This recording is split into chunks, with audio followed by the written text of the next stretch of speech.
যুদ্ধবন্ধের আলোচনা চলার মধ্যেই ইরানে নতুন করে হামলা চালিয়েছে যুক্তরাষ্ট্র।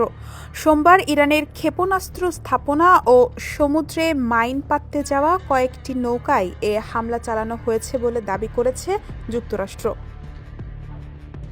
তারা বলছে এসব নৌকা সমুদ্রে মাইন পেতে রাখার চেষ্টা করছিল, তাই নিজেদের সেনাদের নিরাপত্তার জন্য অভিযান চালানো হয়েছে।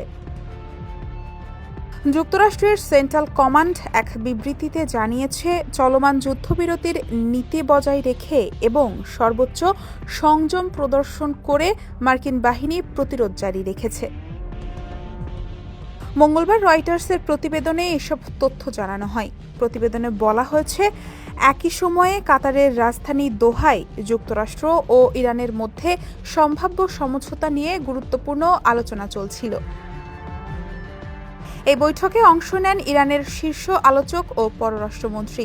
আলোচনায় মধ্যস্থতা করেছেন কাতারের প্রধানমন্ত্রী। এদিকে যুক্তরাষ্ট্রের পররাষ্ট্রমন্ত্রী মার্কো রুবিও বলেছেন, ওয়াশিংটন এখনও কূটনৈতিক সমাধানের পথ খোলা রাখতে চায়, তবে আলোচনা ব্যর্থ হলে অন্য ব্যবস্থা নেওয়ারও ইঙ্গিত দিয়েছেন তিনি জানান, আলোচনার অন্যতম গুরুত্বপূর্ণ বিষয় হল হরমুজ প্রণালী।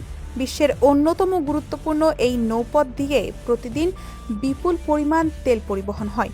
যুক্তরাষ্ট্র চাইছে প্রণালীটি স্বাভাবিকভাবে খোলা থাকুক। পাশাপাশি ইরানের পারমাণবিক কর্মসূচি নিয়েও নির্দিষ্ট সময়ের জন্য বড় ধরনের আলোচনা হতে পারে।